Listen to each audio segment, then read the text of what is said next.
interview in the future online. I'm Mike Shapiro, and this is, as Lee said, part of NMI's Masterclass series, and we're talking to people who are entrenched in the musical theater world in some capacity, and trying to find out who they are and perhaps pick their brains for useful information for creators of new musicals, as well as get a slice of life for people who may be fans of musical theater but don't really know how things work behind the scenes. So today I am very excited to present Jennifer Lin, who is a music director. We mostly know her as a music director, meaning someone who is in charge of rehearsals and music production and performance during a musical. She's also a composer in her own right and has a long history of being an improviser. And I won't give too much prelude because I think it'll be more interesting to have Jen introduce herself. So everyone, welcome Jen in your minds because we can't hear you. Jen, thank you very much for joining us today. Thanks for having me.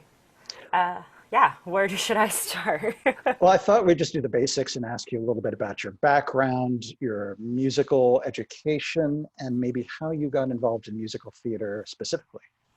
Okay, I didn't actually get involved even in like seeing musical theater until pretty late in high school. I would say I come from a classical background for piano. Went through the Yamaha music system, so it's a pretty rigorous system for young artists to go through. I would say it's like something that once you go into, then it's like, all right, you're gonna commit for however many years it was. So I went through that, and I got into composing while I was in the Yamaha system because they kind of have separate tracks for people that want to only be performers. They had tracks for like young composers, and so I was on that track. And then in high school, I got pulled into playing Once Upon a Mattress. And it was Once Upon a Mattress and then Little Shop of Horrors. I did both of those shows in high school. And surprisingly, as a high schooler in the pit, got paid. And I think I blame my band teacher in high school for giving me the idea that this could be a viable career.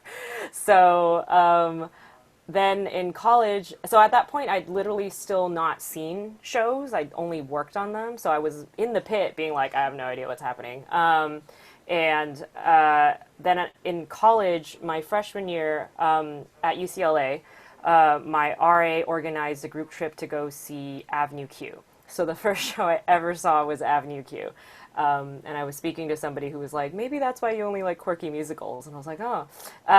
So I saw that freshman year, and then someone who was in my music program was a year or two above me at UCLA, and she pulled me into student theater, and that's really how I started fully immersing myself in it. So Again, just to clarify, yeah, you had played in the pit of several musicals before yeah, you ever saw a musical.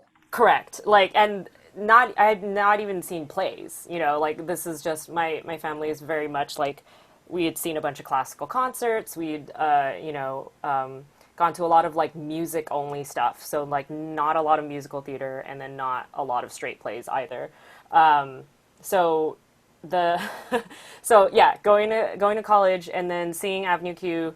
Then the first show I played in college was Bat Boy. So again, just continuing the non-traditional route of musicals.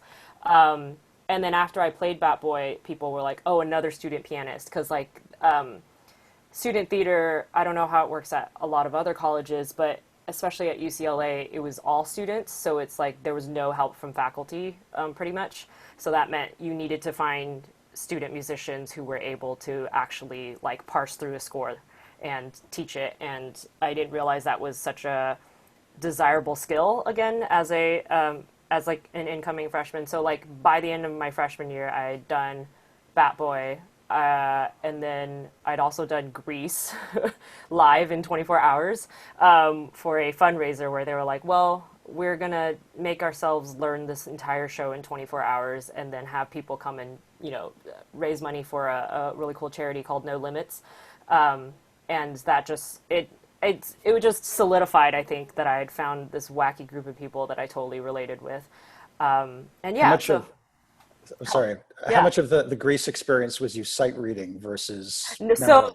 they were really nervous because it was the first year they'd ever done this fundraiser. And I thought it was really funny that they were like, we're going to give you the score ahead of time. And afterwards, I was like, Greece is 4 chords. Like, we would have been fine. But the, I actually, so what we had to do was actually teach it. And like these amazing student actors were like trying to learn choreography, memorize their lines, do all of this stuff in 24 hours on very little sleep, and then go and perform it. So we were all delirious. And surprisingly, we did really, I think because Greece is so well known, we did really, really well until when we got to You're the One That I Want. I think the poor guy playing that role, just like his brain broke and he started scatting because he couldn't remember any of the words. So, and then it just became like a big fun thing for everybody to do. Like all of our friends just wanted to see where we would break, basically. So that was super fun. And that's, what a great way to end freshman year, being like, all right, well, this is kind of what I want to be doing.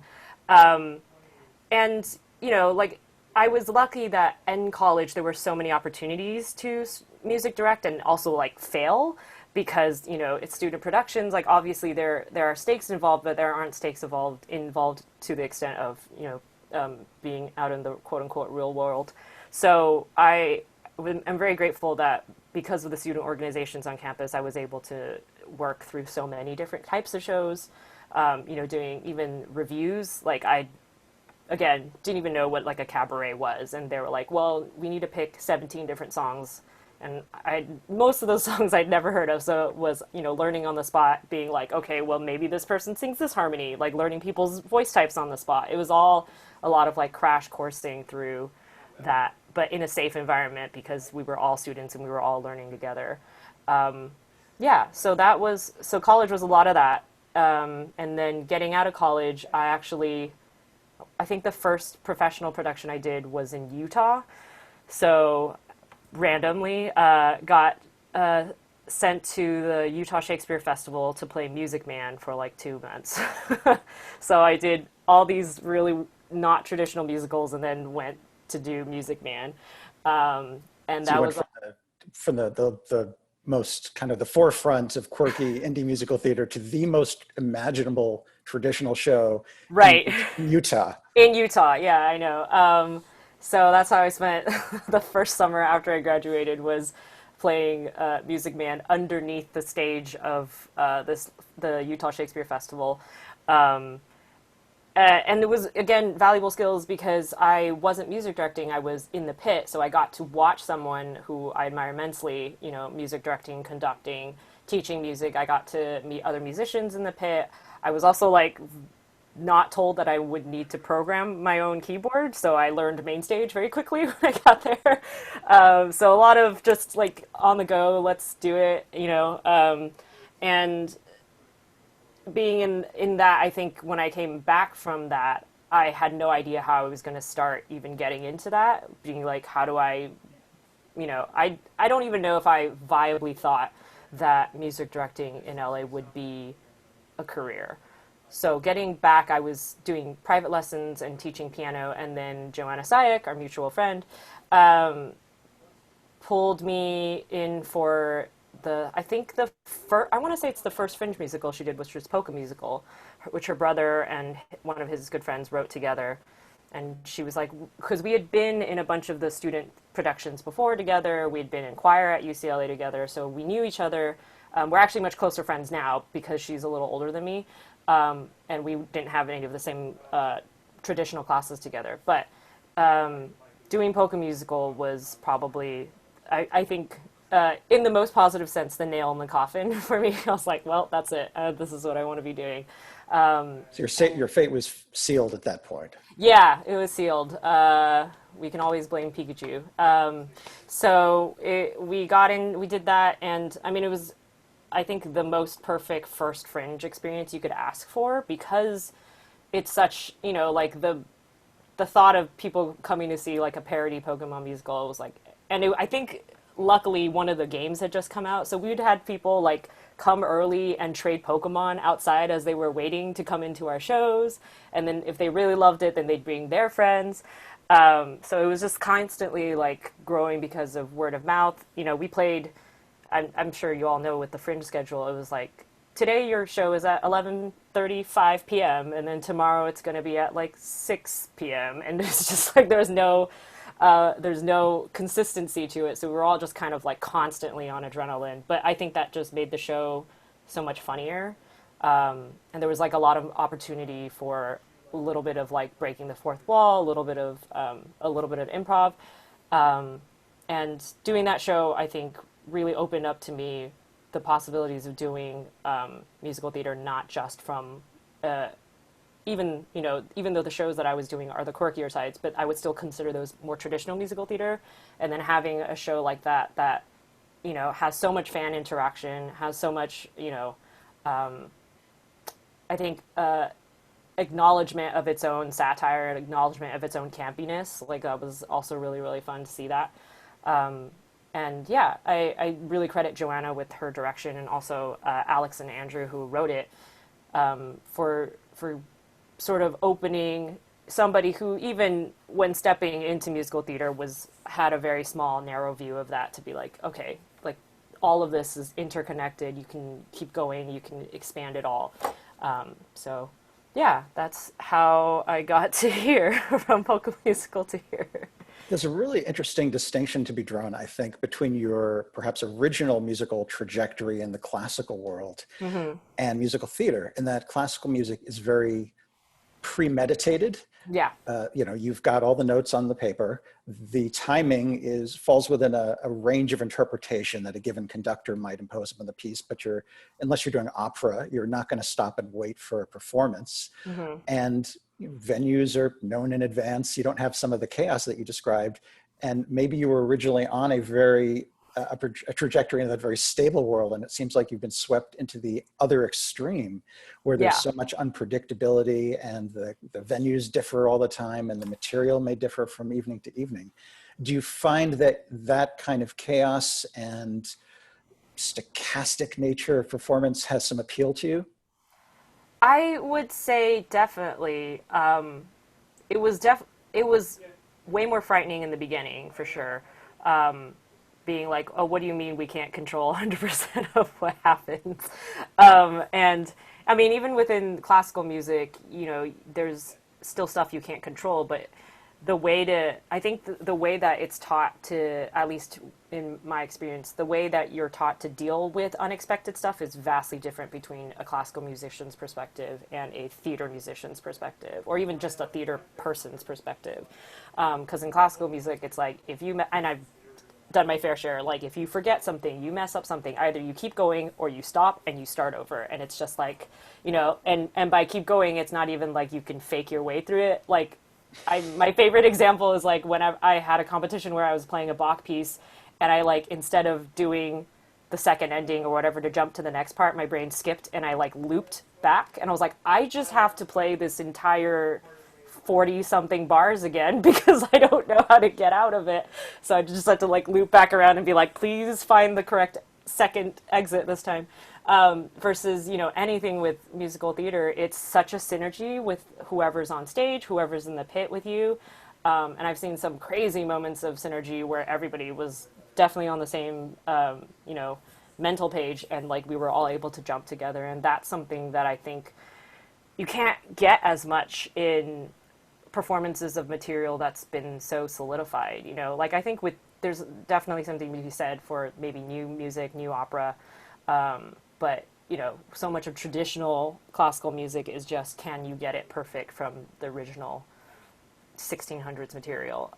So, yeah, it's the spontaneity of it is definitely something that I've grown to appreciate and even look forward to.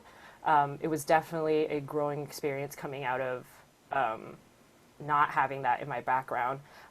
Something that really helped, and maybe we'll talk about this later, was learning to become an audition accompanist, learning to deal with varying temperaments of people, and also varying levels of theater-esqueness. I don't even know how to say it, because when we actually were auditioning people for Polka Musical, we had people who were just fans of the show or the game that wanted to be involved, and I saw so many different types of sheet music that I didn't expect to see in an audition ever. Like people would bring in like a cappella arrangements because they were just Googling like how do I find sheet music for whatever, and I was like, this is 4-part harmony for the opening theme song of Pokemon. Like how do I play this?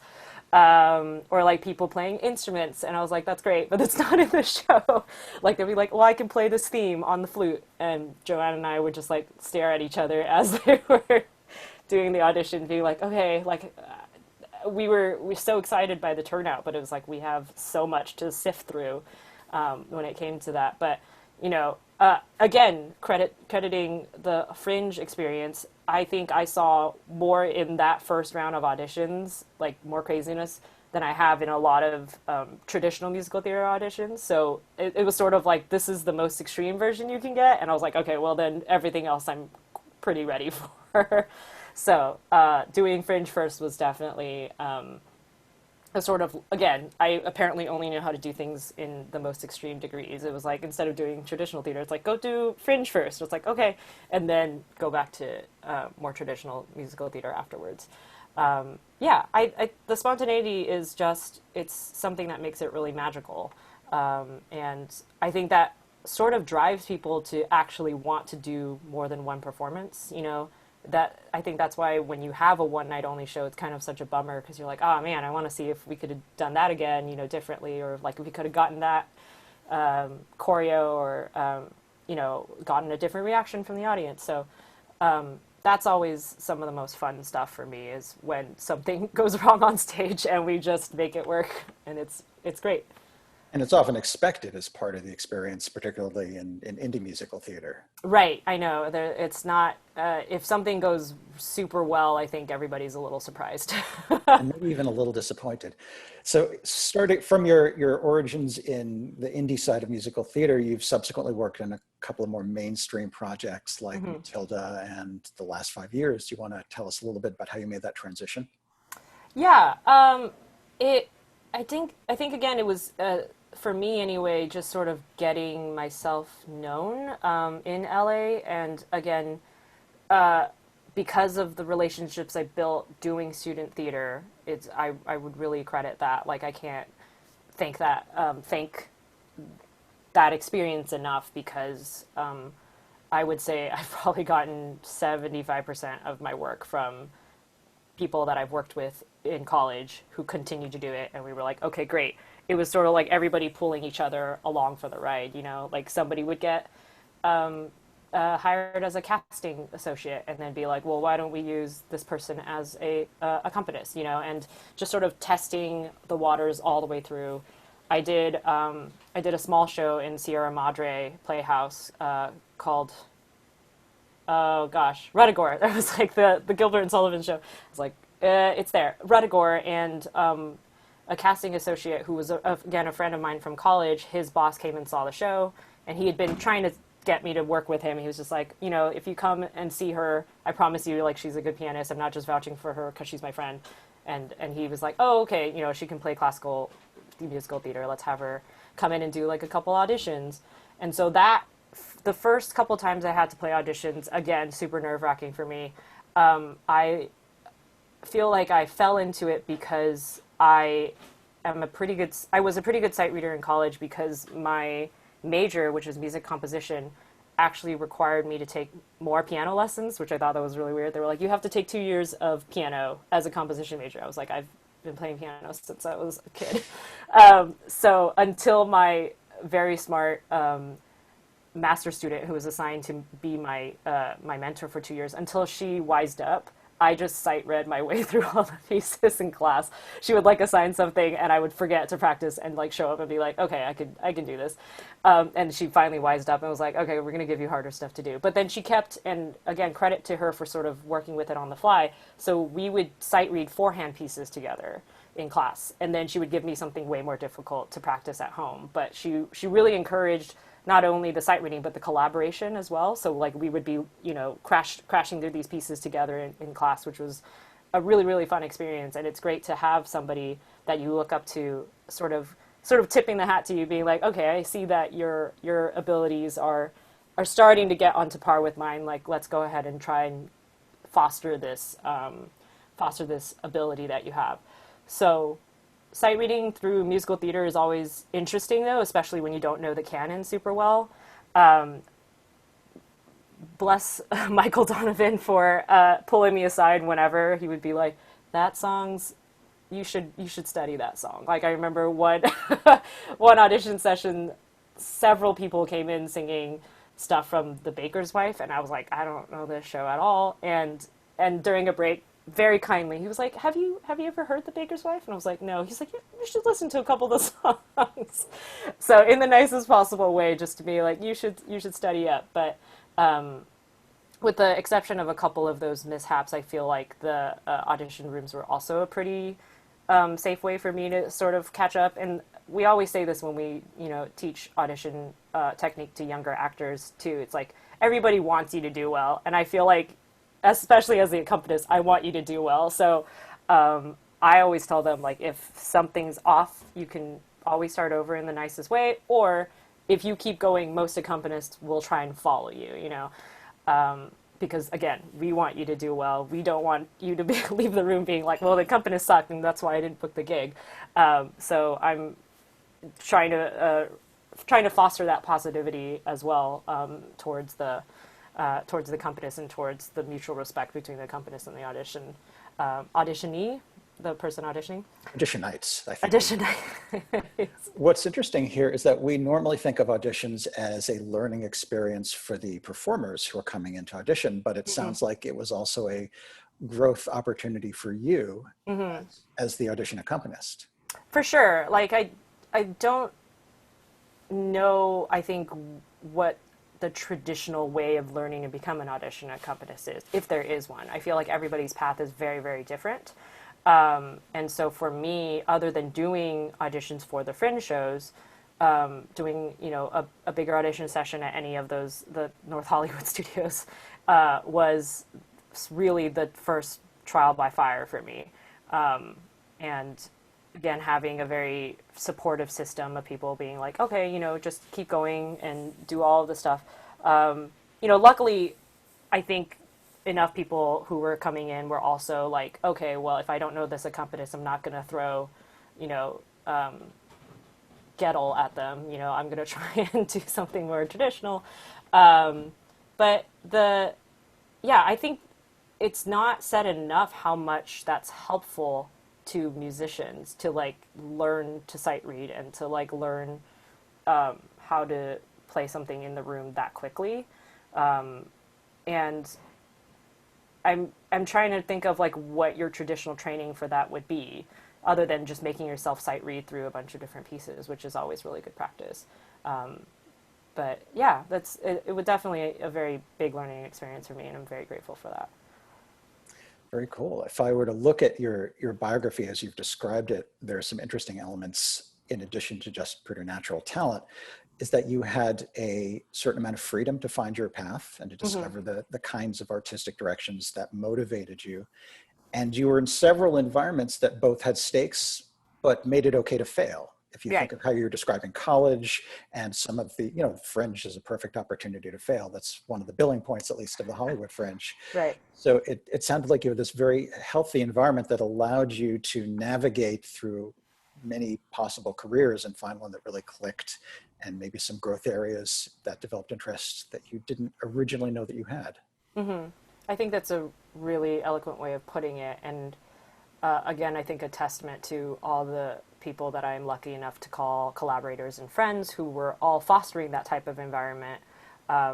Because I think traditionally when you think of musical theater and like the people who are studying to be, the actors in musical theater, they may not have as safe an environment, like it feels much harsher, I think, as a person who maybe, I think the people who are sort of the face of musical theater sort of are put through the ringer a little bit more differently than the behind the scenes people.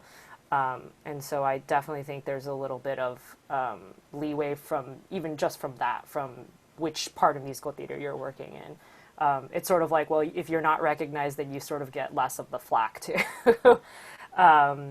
But yeah, I think, I just can't say enough about how grateful I am for all the people that I've worked with who've continued to be that positive. Like I rarely think of people in, I mean, other than current situation where we're all a little bit shell shocked, but like before before COVID, the the people that I think I saw burn out were very rare in musical theater, and I think that's a testament to the people I was working with being in a positive environment, and also just I guess I'm lucky enough to know people that were sort of balancing their lives in a more well-rounded way, and so they weren't ever like full to the point where they felt like they wanted to give up musical theater. And I think that's kind of a positive environment to be in if you want to continue. It's to not be surrounded by people who hate it.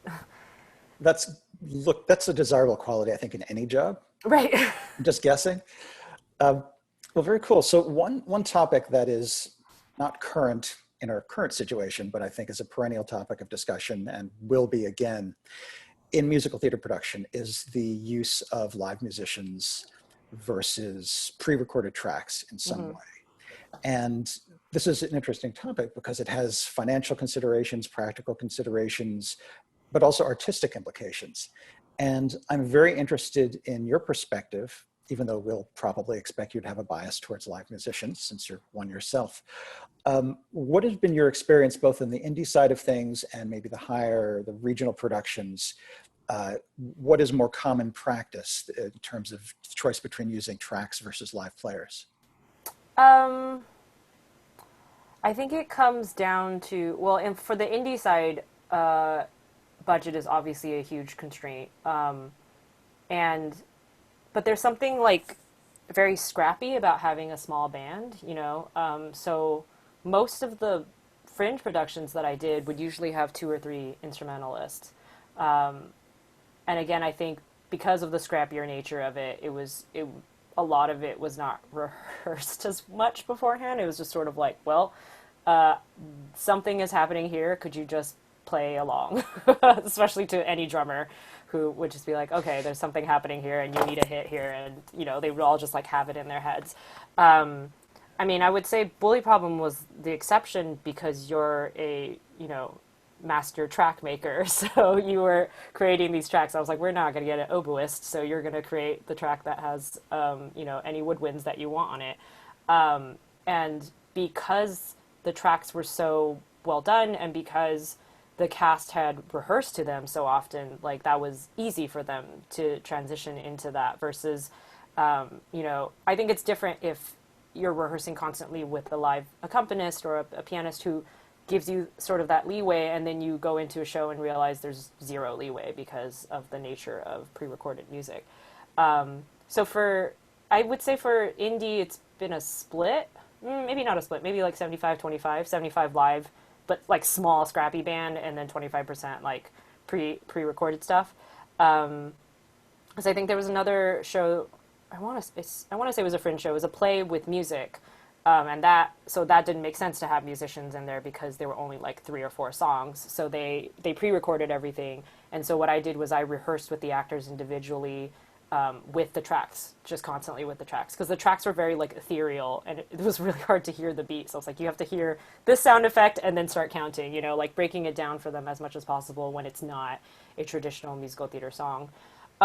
In the bigger theaters, I think, especially with some of the union houses, it's like they want to still preserve that relationship with the union, and they want to have musicians because it's sort of what their audience expects. So for both productions of Matilda that I did one in Thousand Oaks and then one in La Mirada. We had the orchestra, and the only difference was that I conducted only in Thousand Oaks, but I conducted and played keyboard in La Mirada. So that was a union consideration too, because I was non-union when I was conducting the orchestra, because I wasn't technically touching an instrument. So they're like, you don't have to be union to play in this house because you're not touching an instrument. And I think they thought it would be easier on me to not have to worry about playing and switching patches. Then the second time I did it, they're like, you're playing keyboard so that we can save on one player. And I was like, okay. So luckily, since I already conducted it, I knew the show better and felt much more comfortable doing that. So I think there's like a bit of tradition with that, to be like, well, they traditionally have maybe a little bit of an older audience who comes in and is like, oh, the musical theater experience is like hearing a full orchestra, seeing a big pit and all of that stuff. So I haven't really encountered doing tracks in a big theater yet.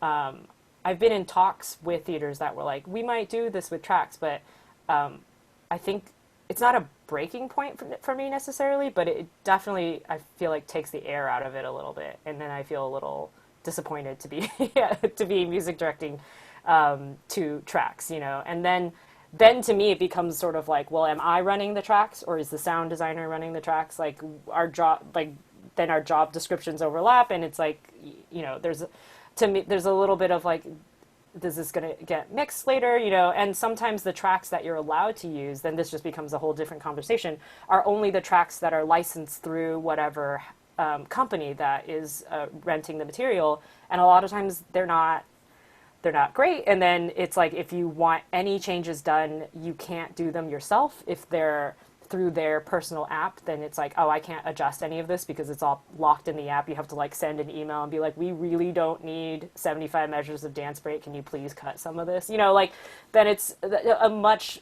I think, more convoluted workflow with that versus dealing with musicians that you can just give notes to and be like, please do this. And everyone's like, great.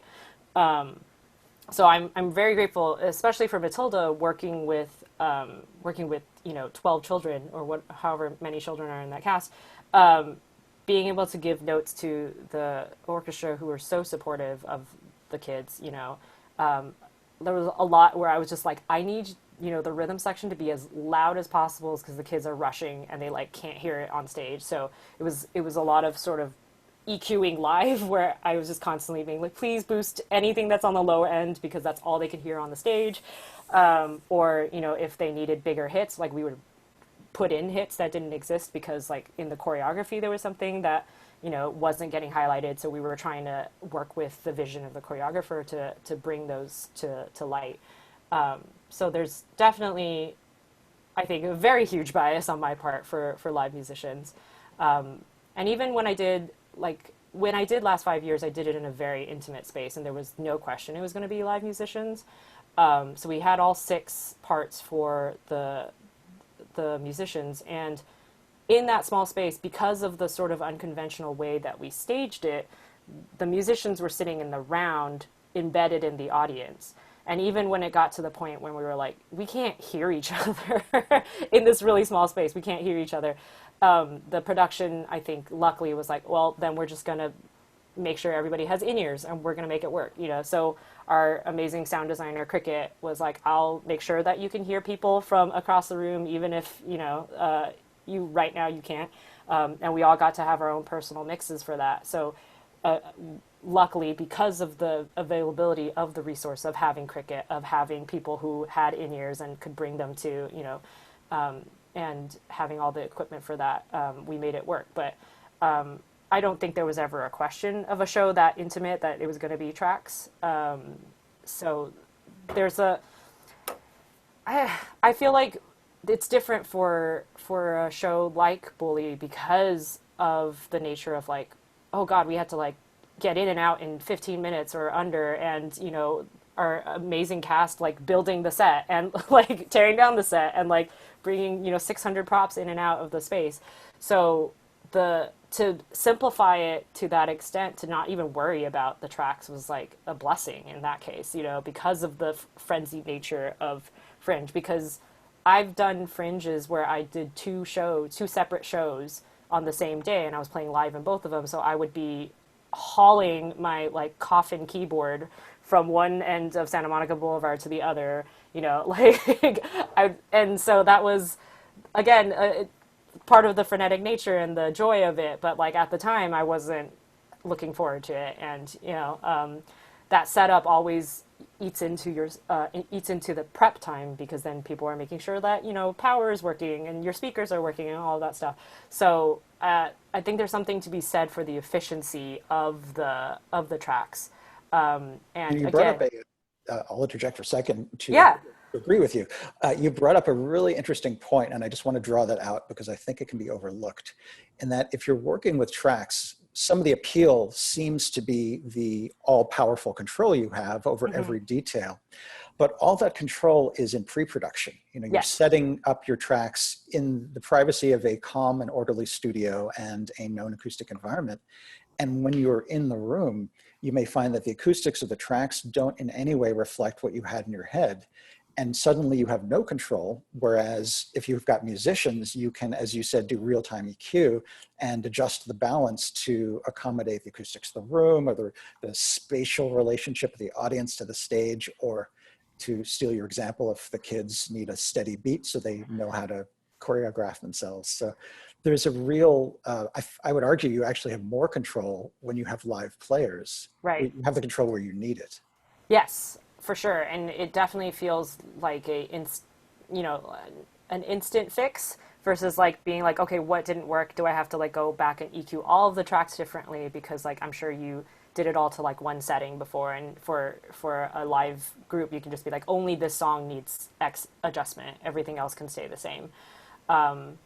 And I think also there's something to be said about like, even in Bully, when we were like meticulously timing out dialogue because we couldn't have, the loops for vamping or anything like that, we were just like, okay, well, it's better to be a little bit over, and like our cast would just continue acting through like 3 extra beats of nothing and then like launch on to the next thing.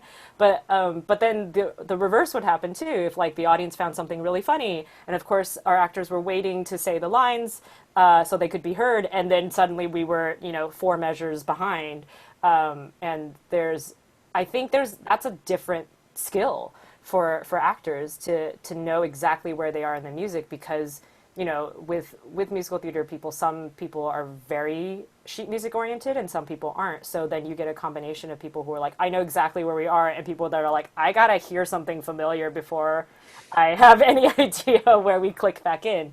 And I feel like our cast luckily kind of had a balance of people who knew the score well enough, who could sort of like listen and immediately be like, okay, we should be here. Because from our perspective in the audience, it was like, there's nothing we can do to help you at this point. It's up to you and our stage manager to sort of find the middle ground again. And yeah, I feel like there's like a false sense of like the show will always be this way, and then you get in and it's like, of course it's never going to be exactly the way you thought it would be. One thing that was clear from your early bio is, and I think we can generalize this to pit musicians as a species, is that good pit musicians are used to dealing with chaos. Yeah. Whereas pre-recorded tracks have no ability to adjust to chaos unless you've got someone in the booth who can hit pause and maybe rewind, or you might have some contingency plans, but they're never as fluid or practical as just a group of musicians who are paying attention to what's going on and can adapt in real time. Right. I think the most magical moment that I've ever been a part of about a group of musicians adapting real time was when I was playing chorus line, and was I first keys, or how many keys are in chorus line? I was whatever the part that starts with the show and has that iconic da da da da. I was like, oh great, I'm the first thing. So the girl playing Cassie, right? That's her name. Was doing her dance in the mirror and skipped, I don't know, 40 measures. And our music director was so on it and just yelled with all of his being, like on the upbeat as he was conducting, measure 273 and downbeat. And all like 10 of us were just like, okay, here we go on the downbeat of that. And that was, I think, one of the most memorable things I've ever been a part of, to be like, how did that happen? And that was amazing because everybody was paying attention and everybody was on their sheet music. And I think at that point, luckily, it wasn't the first show, so we weren't all nervous wrecks, but also a couple people in the orchestra were like, this doesn't sound right. If you were just, even if you're listening with half an ear, you're just like, this doesn't feel like where she should be going. And so I think there was already sort of like an inkling something had happened, and then the MD just took control and was like, we are catching her here. And I had friends in the audience who had no idea anything had changed, which is, I think, always the most gratifying thing. We're like, how was that number? And they're like, it was great. And I was like, cool. I'm not going to say anything else about it. And, there are definitely moments when that magic doesn't work. And then you're just like, okay, there are limitations to everything. But yeah, having people who can sort of jump together with you is always a really gratifying thing when they're paying attention, and that as a group we're sort of all working towards creating that unity and the cohesion for a live performance. Yeah, that's like the one story that immediately comes to mind. It was just so great. Now imagine you're addressing a composer for theater who's only worked with samples and Hmm. they're kind of curious about the experience of migrating to production with live players. Is there any tips you would have for that imaginary composer or any cautions for things that are easy to do wrong? Um,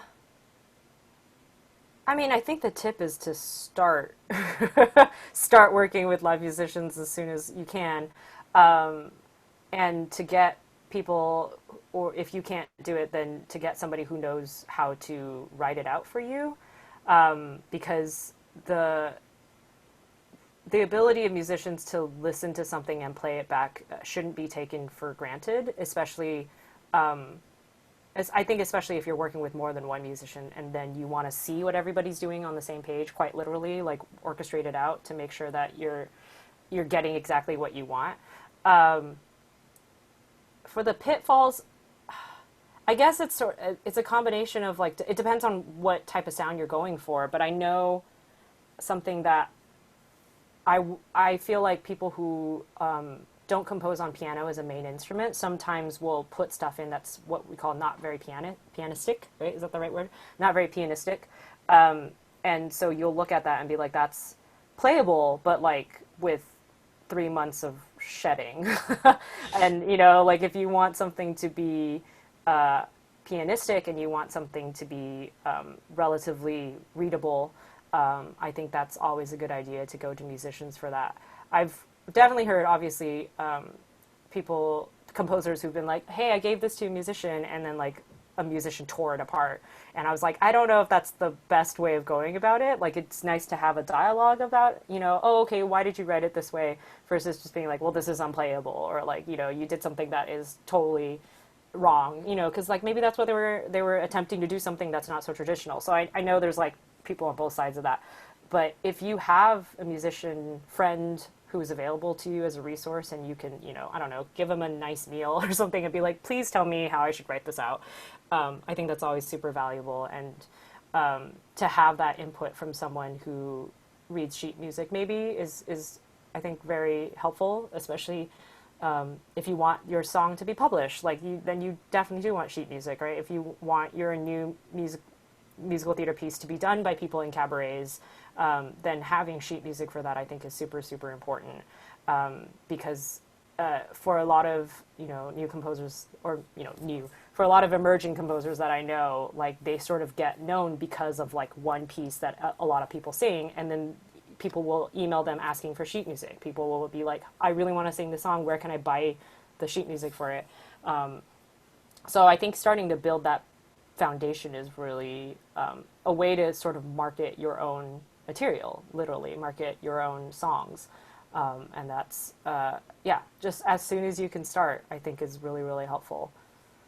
I remember when I was very young, the first time I wrote for brass, I had a range chart and I saw that, oh, French horns can play a C, concert C above middle C. It says right here in that chart. So I just wrote this crazy fanfare that wasn't musically that imaginative, but it was almost unplayable because it just was this huge leap up. And if I had sat down with a horn player, I would have realized very quickly that that wasn't the ideal register to have that particular moment. So it sounds like similar principles apply here, is just to Right. try bridge that gap instead of feeling like you're throwing music over a wall to your group of slaves that are going to embody your will. Maybe see it as more of a collaborative process where you get Yeah, feedback. for sure. And I think you will always find musicians that are happy to sort of give that feedback, like people that love specializing in new work probably will be very happy to look at stuff and tell you like, oh, that's very playable, and then this is 0% playable. Like, can you change that?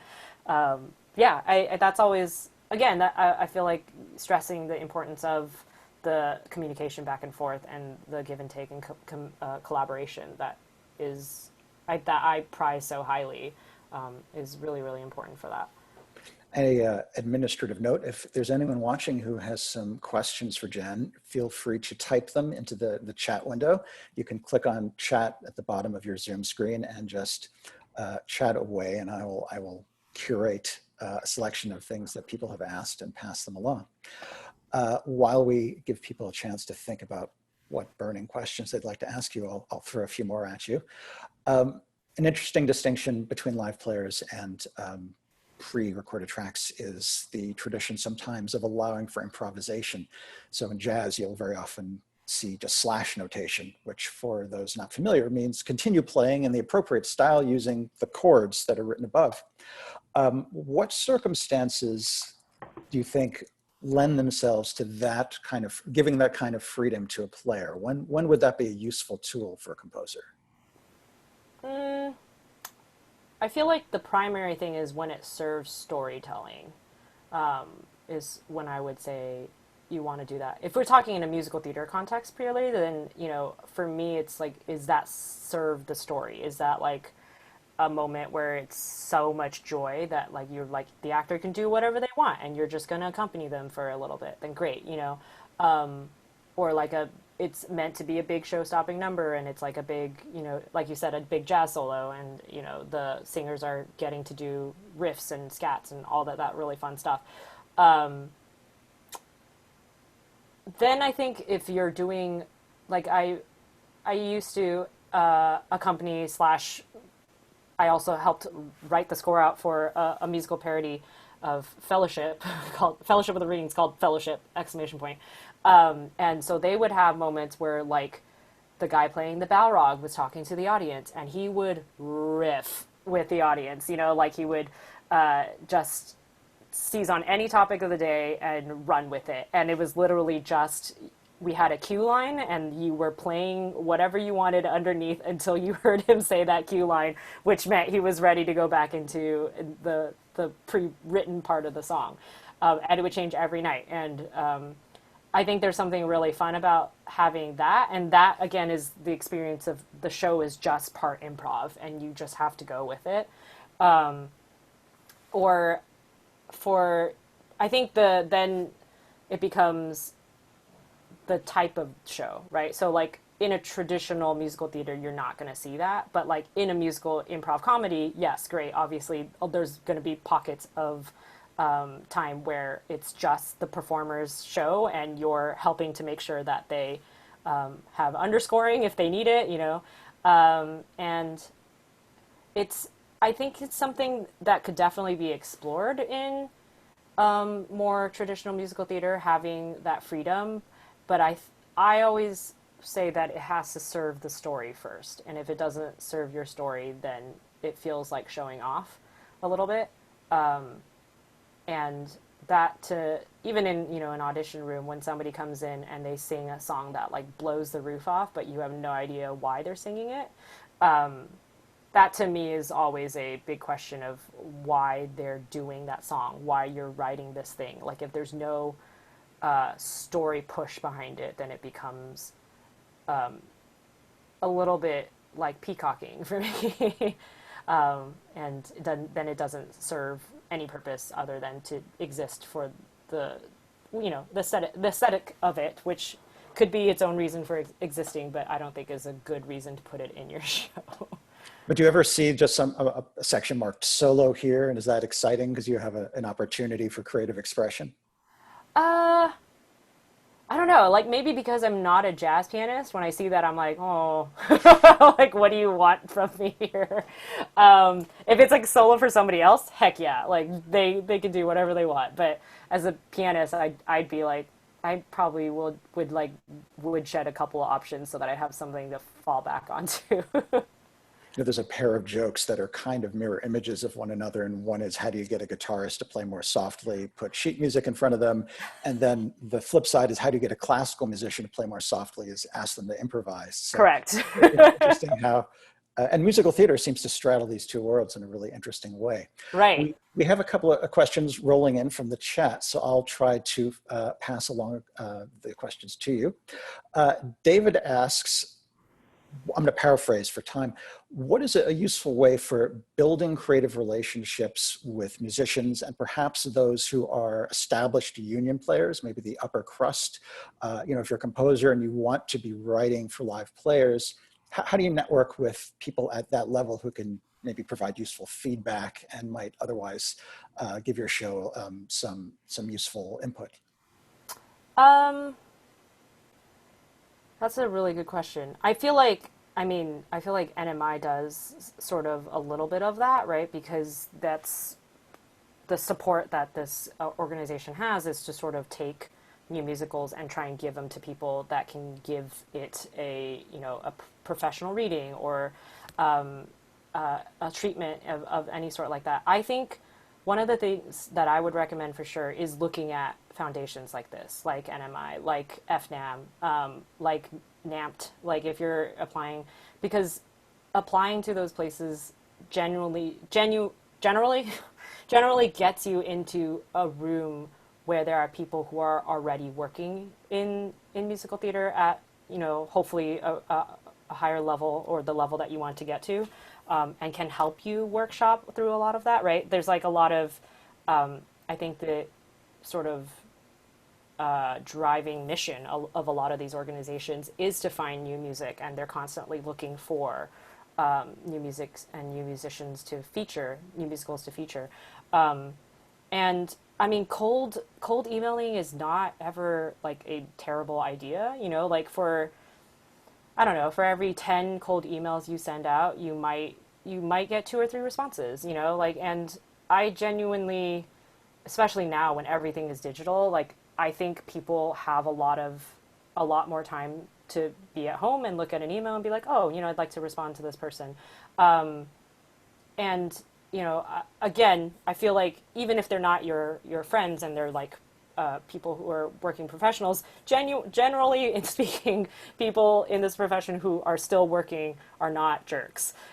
So they will probably respond to you. And if they can't help you, maybe they'll be able to pass along information and be like, hey, maybe you should talk to this person instead. Going to any sort of classes you can, master classes or online lectures or whatever like that, and then maybe getting that person's contact afterwards is always a great idea also. I'm not pushing myself in this. I'm like literally, I was just thinking like, we did like a workshop for USC people with the writer of Jeff Marks of Avenue Q, and he stayed behind and answered questions for every single kid that wanted to ask him a question, And so again, I was looking at this person who's won a Tony for writing the show and had zero pretense about it. He was just like, oh yeah, I wrote this melody because I was thinking of this thing, and then I flipped it, and that's how I created the melody. We were just like, that's amazing, So a lot of people really do enjoy sort of sharing their feedback and sharing their processes.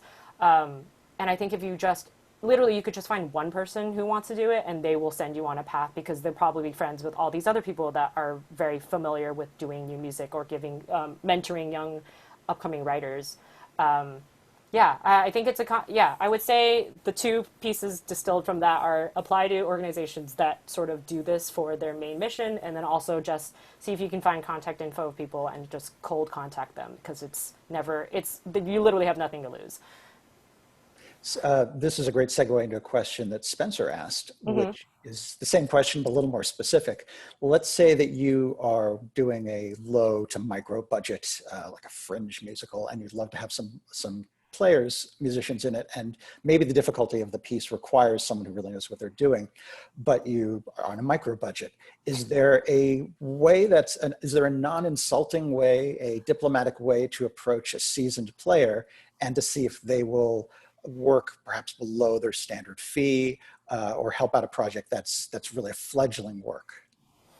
Again, I think it's just the ask. Like, if I feel like a lot of people will donate their time and whatever portion of their fees because they think, oh, the project is super fun, the project is worthy, the people that are involved are great, and for me too, like a lot of younger musicians in LA that are more up and coming, even though they're younger or not as experienced maybe with the musical theater, but they're like amazing musicians and they would leap at that kind of opportunity. So if the person you're offering to can't do it, what they can do is then pass it down to like a person that they have in mind. Again, it's just constant chains of supply, I guess, of people, because I literally had a friend of mine who said, I have music directed like 4 shows this year that everybody was like, Jen recommended you because she wasn't available. And I'm like, I'm sorry. I like honestly hope you don't feel like you're, you know, secondary or anything. But it's just sort of like, well, they went to the first person that they thought of, but maybe they didn't know of the second accompanist yet because they just graduated or like they just moved to town or whatever. And so I think the nicest way is to just acknowledge that that's the case. I feel like if you go in trying to sort of blindside them, being like, this is a great opportunity, and you like make no mention of the fact that you have a small budget or that it's a big time constraint, then I feel like then it feels disingenuous and like sort of like you're trying to cheat them into it or like guilt trip them into doing it. I feel like if you're very upfront about that, being like, hey, there's not a huge budget for this, but it sounded like something that you'd be really interested in. I've received plenty of emails that are like, if you're not interested, can you let me know about somebody else who's available? And I keep saying genuinely instead of generally, if not having a tea today. I try and do my best to respond with more than one name. Usually I can think of 4 or 5 other people that I'd be like, contact them, see if they want to do it, you know? And then I guess to sort of play devil's advocate to myself, if you're one of those musicians and you're like, how do I get on the chain of like, I want to be on this list of like MDs or whatever, I would really refer back to like, I think it's a bunch of cold calling again. If you don't know other MDs in town, then go through like websites of the shows that people have done, or the shows that have been done in town, and be like, who's this MD? Can I find them on Facebook or whatever, and send them an email? Like, you know, I feel like, at least for me, my experience, music directors for musical theater are some of the nicest people that I've met. Maybe it's the type of personality that leads you to MDing, but asking for help from other MDs has never felt daunting to me. And I feel, again, very appreciative of that community, of asking older MDs for help, of asking people my age or younger if I'm like having a technical issue of like, I don't know how to do this. Like, I'm going to ask somebody who's way better at this app than I am. That's definitely something that I think applies both for writers and for musicians. It's just cold calling. I want to jump in for 1 second because as an organization that is always looking for music directors and always has almost no budget, I think, Jen, you will know because you've gotten this kind of an inquiry from us, and many other music directors have. We're always completely upfront. Mm-hmm. We always say right away, look, we're a developmental organization. We work with new musicals and we don't have very much budget. We understand that we're not offering you the amount of money that is appropriate for this task, but here's how much we've got. And if you're available, we'd love it. But then beyond that, then if somebody says no, you have to be understanding about that and say they have every right to say, no, I cannot afford to do it for what you're offering me. And, you know, you have to accept that. But I think the key, as Jennifer was saying, is just be honest and say this is developmental. It's just getting started. This show is, you know, in Fringe or it's in a reading or whatever. And this is the budget. We know it's not appropriate, but if you're interested in helping us develop a new work, we'd love to work with you. Embrace the modest, shine a light on the fact that it's a project with modest resources rather than try to hide that and have that be the aha at the last minute. And you can get the sympathy of the person if you make a rapport, especially. And also, like, especially with new musicals that are being developed, then I feel like if a good relationship is established, then you sort of want to use the same people again, right? Then you go back and be like, oh, or if, you know, even if it's not the same music, but you go, oh, I remember working with that person, that was really nice, then it just becomes someone that you are looking forward to working with again. I feel very strongly that a lot of people, I preemptively looked in the chat at another question, but like people that I've pulled in for negative money to do like musicals with me, then when I was like, oh, I have, you know, somebody that will pay you union money, like then it's like the people that I thought of who were in the trenches with me originally when I was like, you know, you have to haul your own drum set out of here. I'm sorry. And now it's like you can leave it in this nice, 1,500 seat theater, and they brought you a drum shield. So there's a little bit of like I think there's always gratefulness for that, and I feel like you try and work with people that you're like, oh yeah, this person was really great to work with, totally understood the parameters of that, but are also amazing, and I want to make sure they're paid what they're worth.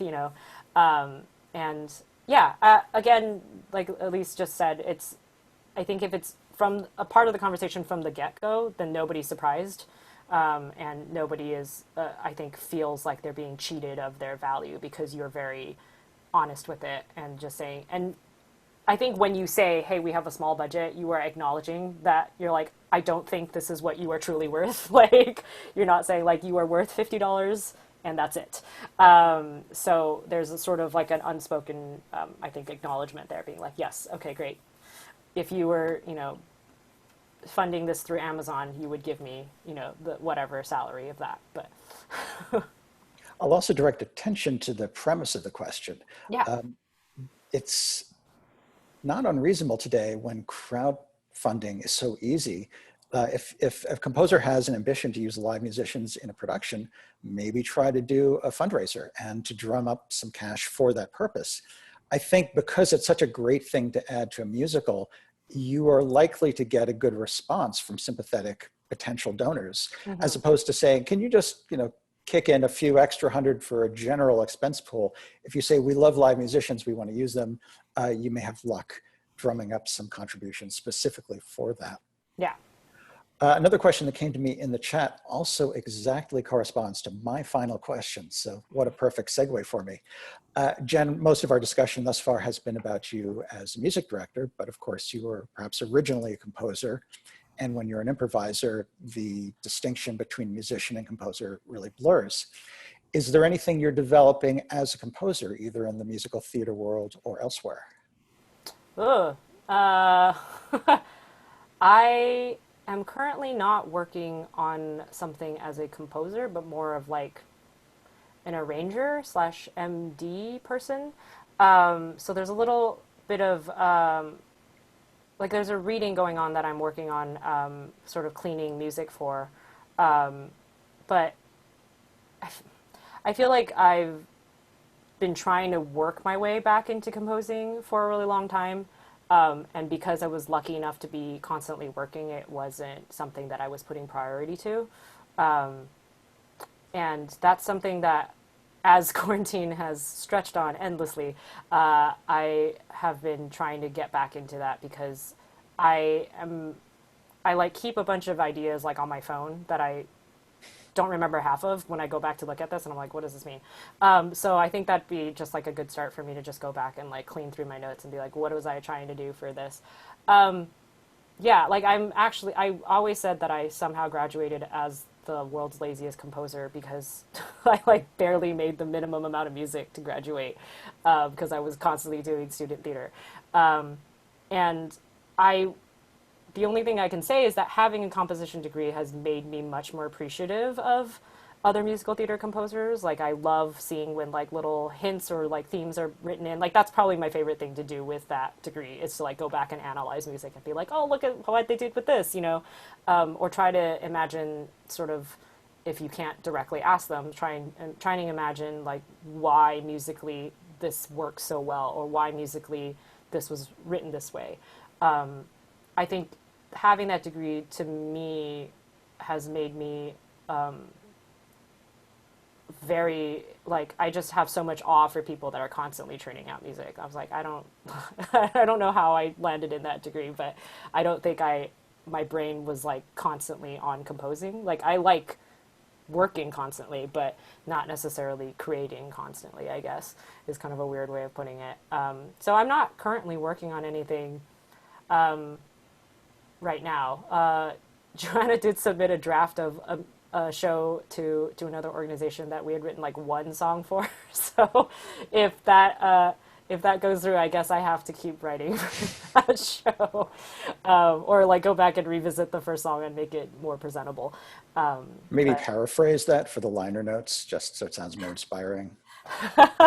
paraphrase for, But you know, like, yeah, I wrote a song and felt obliged to write the rest of the show. So here we are. right. That's why the show was created, was because people were like, well, you should write a show. And we were like, fine. No, I think that's something that I've always wanted to put more effort into. And I'm slowly running out of excuses not to. So I feel like if we stay at home, eventually I'll have a sketch of a show. Well, that would definitely be a silver lining for that phenomenon. If people are interested in getting in touch with you, either maybe to engage your service as a music director or arranger, or they just want to follow your adventures on social media, where is a good place for them to go?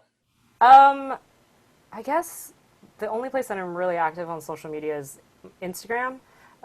So you can always, I see if people send me messages, even if we're not friends on Instagram. So you can always send me a message there. It's just Jen, Jen _LIN. But right now it's mostly pictures of my cat. So that's where we should go for cat pictures. Yes, 100%. Like, I think all of my Instagram stories are just pictures of her lounging around the house.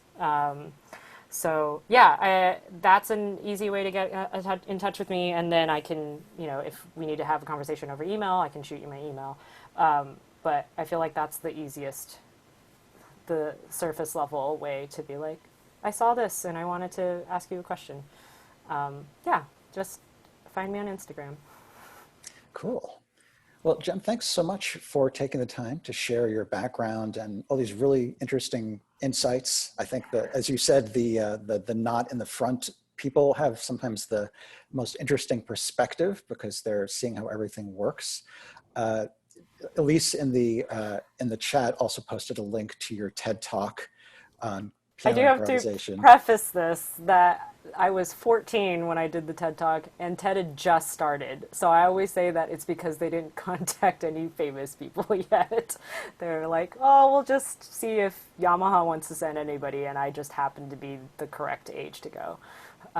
So that's my preface. Speaking as someone who has watched that TED Talk, I think you're being criminally modest to yourself because just your introduction is this staggering display of piano virtuosity. So for everyone else, if you really want to feel intimidated about your piano abilities, go watch 14-year-old Jen tear it up on the piano in front of an audience because it's quite a stunning display. But what I'm going to do now is hand the imaginary microphone back to Elise for, in case anyone watching is interested in where did this interview come from? What organization is behind it? And is there more to be learned from musical theater? So I will I'll reintroduce Elise and give her the imaginary mic. Yeah, happy to do that. Although I would be completely preaching to the choir because I don't think there's anybody on this session who doesn't know who we are and what we do and hasn't been involved in it in some way, shape, or form already. So I don't think I really need to do a commercial. I'm counting. Joel's been through core, Sandy's been through core, Sergey's been through core, Ben's been through core. Sox has been in musicals that we have done, and Sox's fiance has been through core, and Ron music directs for us all the time and has written so many musicals for us. It's ridiculous. Noel has taught courses for us as part of our boot camp. David, you're the newest one to the family.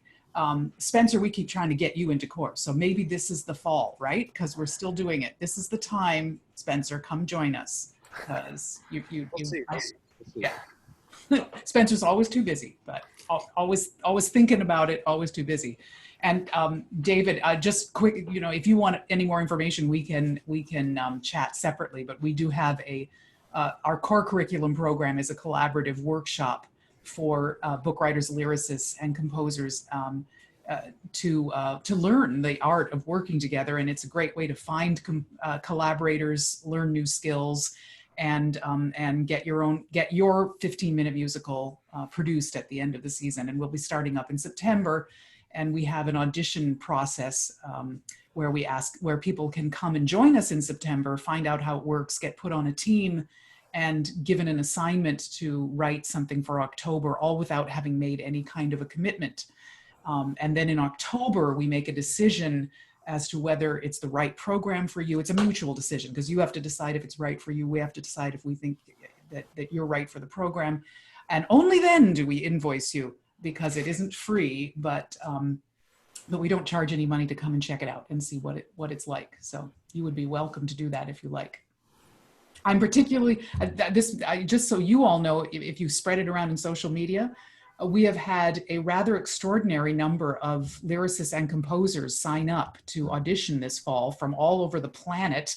We literally have a composer who's going to join us from Moscow. It's really quite amazing what's going on this fall, but we are a little shy in the book writer department. It changes every year, you know, how the levels sort of shift and flow, and you never know what you're going to get. And for whatever reason, this year we've got lots and lots of lyricists and composers and not very many book writers. So if you know any book writers who would like to find some collaborators and learn some skills to be part of writing musical theater, send them our way. Awesome. And for those who are not in those who are not familiar with NMI, go ahead on over to nmi.org and you can learn all about this organization and its educational and developmental offerings, which also include this masterclass series. So you could see where all this came from. Yeah. But I think that wraps us for today. So thanks so much, Jen, for coming. And thanks to everyone in the audience, either immediate or in the future, who's going to watch this video, for joining. And we will see you at the next masterclass. Great. Thank you all so much. Have a great day. Stay safe.